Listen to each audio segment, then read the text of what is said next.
Un saludo, amigas y amigos, hermanas y hermanos. Nos volvemos a encontrar en esta reflexión acostumbrada de los domingos. Hoy concretamente queremos reflexionar en torno a la liturgia de la palabra del segundo domingo del tiempo de Adviento. Para ello les invito a que hagamos una breve oración para ponernos en las manos de Dios, para que Él nos envíe su Espíritu, para que así podamos también reflexionar según su voluntad. En el nombre de Dios Todopoderoso, ponemos nuestra reflexión en manos de ti, Señor Dios nuestro, para que envíes tu sabiduría, la misma que te asistió cuando hacías todo cuanto existe. Lleguemos a saber así lo que te es grato, lo que es siempre tu divina voluntad. María, trono de la sabiduría, ruega por nosotros. Pues bien, estamos ya, hemos dicho, en torno al segundo domingo del tiempo de Adviento. Inauguramos la segunda semana de preparación para la gran celebración de la Navidad. Después de habernos detenido en el primer domingo en esa idea central de estar preparados, de estar en vela, porque no sabemos ni el día ni la hora en que Jesús viene a nosotros, pues hoy se nos invita a la conversión, a tratar de que este tiempo de Adviento sea un tiempo de conversión también. Para ello se nos sugiere en primer lugar el texto de la primera lectura, tomado de Isaías en el capítulo 40, versículos que van del 1 al 5 y del 9 al 11. El proceso de conversión es una invitación de Dios para con nosotros, para que podamos ir cambiando aquello que debemos ir cambiando en nuestras vidas. Pero en un primer momento, antes de hacer esa invitación, el Señor envía a consolarnos. Porque las heridas del pecado, nos dañan, nos dan tantos males a nuestro ser y a nuestro alrededor. Por eso iniciamos con esta lectura, porque en un primer momento lo que el Señor quiere es consolarnos. Si bien es cierto, Él quiere que nos convirtamos, pero la invitación a la conversión es una invitación que está precedida de la consolación de Dios. Por eso es que leemos el texto de Isaías en el capítulo 40. En el versículo 1, el texto de la primera lectura tiene esas frases tan preciosas de Dios para con su pueblo de Israel, que estaba atravesando una situación muy difícil. Está desterrado en Babilonia, está sufriendo, no pueden hacer lo que ellos quisieran hacer, no pueden rendir el culto que desean rendir. Y por eso es que a través del profeta el Señor se revela diciendo estas palabras: consuelen, consuelen a mi pueblo, consolad, consolad a mi pueblo, dice Isaías 41. Los destinatarios en primer lugar de esta frase son los deportados de Israel. Recordemos que había quedado también un grupo de personas que no fueron deportados y habían quedado en Israel, en el territorio. Pero hay otro grupo que no había sido fiel al Señor y fueron desterrados a Babilonia. Pues a ese grupo va dirigida esta frase profética: consuelen, consuelen a mi pueblo. También nosotros podríamos estar atravesando esa situación que atravesó en su debido momento históricamente el pueblo de Israel. Nos sentimos deportados espiritualmente de nuestra dignidad humana, de nuestra paz, de ese anhelo de tranquilidad que todos anhelamos como seres humanos. Quizá por nuestras propias desobediencias a la ley de Dios o por la desobediencia a la ley de Dios de otros seres humanos, y que por eso mismo también nosotros sufrimos. Nos sentimos como deportados espirituales porque no podemos encontrar el sosiego. A nosotros también se nos dirige esta frase entonces: consuelen, consuelen a mi pueblo, consuelen a mi hijo, a mi hija. Al mismo tiempo, la lectura sugiere que el profeta hable al corazón del pueblo de Israel. Eso está en el versículo número 2 del capítulo 40 de Isaías. Habla al corazón de Israel. Hablar al corazón significa convencerle, pero al mismo tiempo hablar al corazón significa no hablar a un pueblo que se ha equivocado solamente con dureza, sino que hay que hablar desde el amor, hablar al corazón. Pero es algo que también nosotros debemos hacer para poder consolarnos unos a otros. Hemos de hablarnos al corazón. Esto de hablar al corazón no es algo que nazca espontáneamente, no se nos da espontáneamente. Es una gracia que hay que pedir a Dios y también algo que hay que cultivar en nuestras vidas. Hablar al corazón significa purificar nuestro hablar, purificar nuestro mensaje, nuestra manera de comunicarnos a los demás, porque nuestra comunicación está viciada. Somos seres heridos, somos seres que por nuestras heridas estamos con una comunicación y con un habla hasta cierto punto con reservas, porque hay en nosotros sentimientos de rencor, de tristeza, de frustración, que nos llevan también a tener emociones de ira, de culpa, de prejuicio. Y por eso nuestro hablar no es un hablar al corazón, sino un hablar tendencioso, un hablar iracundo, un hablar no desde el amor, sino desde nuestras propias heridas. Habla al corazón a Israel. Es lo que le dice Dios al profeta. Porque solamente desde el amor podemos sanar nuestros errores, nuestros pecados. Podemos sanar incluso las heridas que han causado nuestros pecados propios o las heridas que han causado los pecados de los demás en nosotros. Solamente cuando nos dejamos llevar por el amor. En este sentido también es importante por ello tener en cuenta las palabras del Salmo de este día, el Salmo 84. La misericordia y la fidelidad se encuentran, dice el salmista. Estamos hablando de la conversión en este tiempo de Adviento, pero es imposible convertirnos si no somos fieles, y es imposible ser fiel a Dios o procurar ser fiel a Dios si no somos misericordiosos. La misericordia y la fidelidad se encuentran. Nadie puede ser fiel a Dios si antes no se ha nutrido de su misericordia.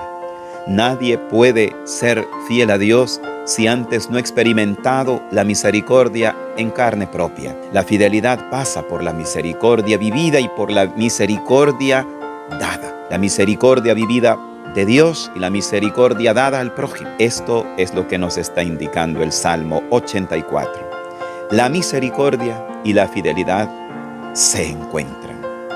No somos fieles, pues, por nuestros esfuerzos personales, sino por la misericordia que Dios ha tenido en primer lugar en nosotros. Toda fidelidad nace de la misericordia de Dios. En la medida vamos experimentando esa misericordia divina en nuestro corazón, en esa medida también vamos dando misericordia a los demás y en esa medida somos fieles.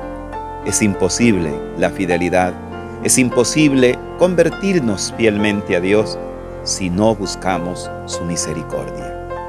En este tiempo de Adviento se nos invita pues a nutrirnos de la misericordia de un Dios que se hace ternura para nosotros, se hace pequeño por su misericordia, porque Él es fiel, pero es fiel a través de la misericordia de Dios. Más adelante el Salmo 84 dice: la justicia y la paz se besan. La justicia y la paz están unidas. Eso significa la expresión que se besan, es decir, están en una unión de amor. La justicia indica pues aquí no solo el hecho de dar a cada uno lo que se merece, sino que aquí estamos hablando de la justicia que viene de Dios, que es una justicia más entendida como caridad, podríamos decir. Es dar a cada uno incluso lo que no se merece a través de la misericordia. Es lo referente a la justificación, es decir, es salvar. Es como cuando alguien tenía que entregar, qué sé yo, una tarea o hacer un trabajo, pero se justifica porque estuvo enfermo, decimos. Eso le salvó, decimos. Se justifica porque pues un familiar querido pues se le murió y eso le salvó del castigo o de haber tenido pues alguna disciplina. Pues bien, en este sentido hay que entender que la justicia y la paz se besan.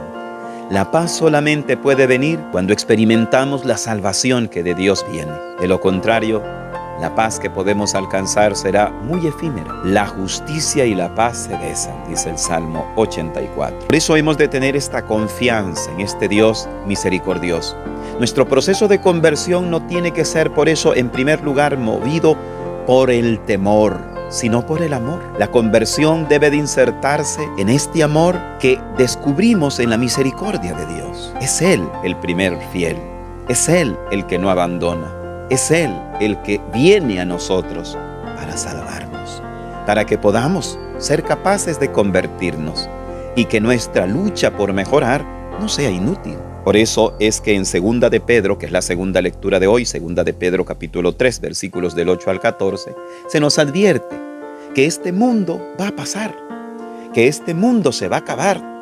Todo lo que vemos se va a desintegrar, dice la segunda lectura del día de hoy, Segunda de Pedro capítulo número 3. Por lo tanto, en la segunda lectura se nos invita a tener en cuenta esta gran verdad espiritual, que lo que debe de alentarnos y dar ánimo no es lo que tenemos en este mundo, no es lo que en este mundo podemos contemplar, porque esto va a pasar, sino que lo que nos debe de dar ánimo para convertirnos, para ser cada día mejores, es que esto se va a acabar. ¿Por qué? Porque no estamos llamados a permanecer en esta historia y en este mundo, sino a unirnos plenamente con Dios. Eso nos debe de animar. Es todo lo contrario entonces. La mentalidad cristiana no se desanima ante la muerte, ante la destrucción de este mundo, ante el paso de esta historia. Pues si todo esto va a pasar, y de hecho tiene que pasar, pero es que no somos de este mundo. Aquí solamente podemos irnos granjeando el reino de los cielos.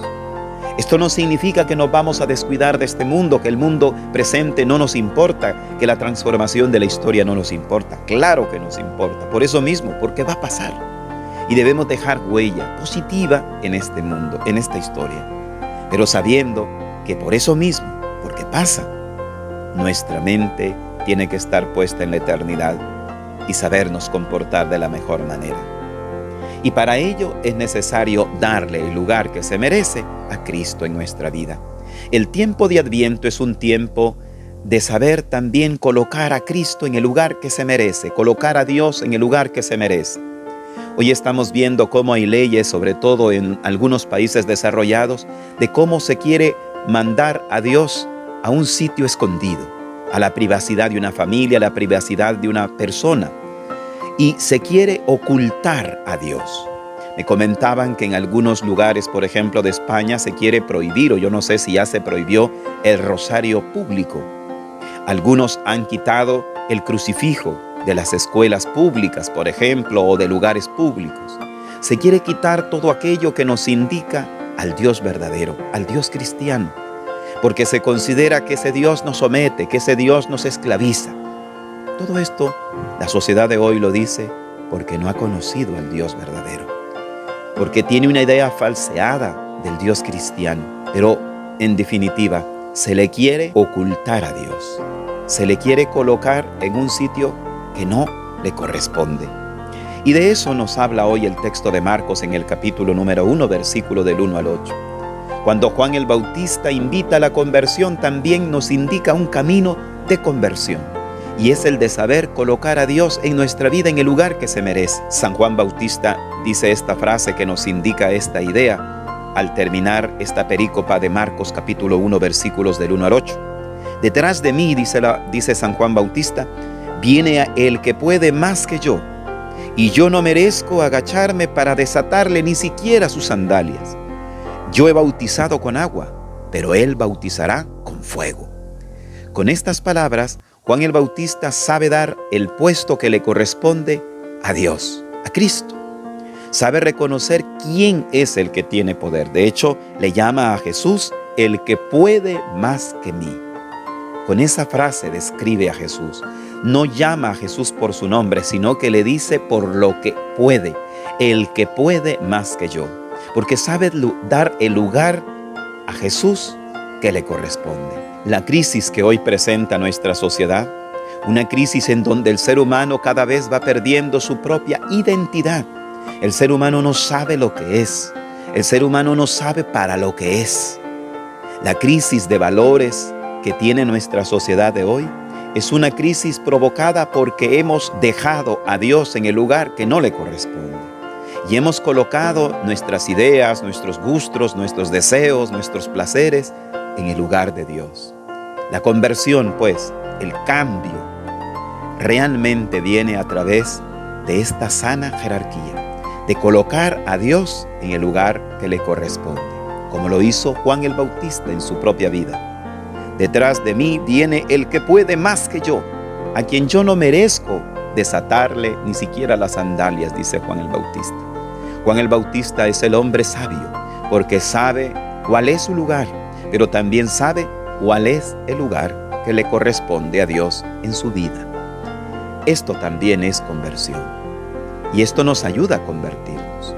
Hoy debemos de ver si en nuestro trabajo, si en nuestras relaciones interpersonales, si en nuestro corazón, si en nuestra mente, si en nuestros tiempos de vida diaria, si en nuestros trabajos, Dios tiene el primer lugar. O si realmente está siendo el primer lugar otra realidad.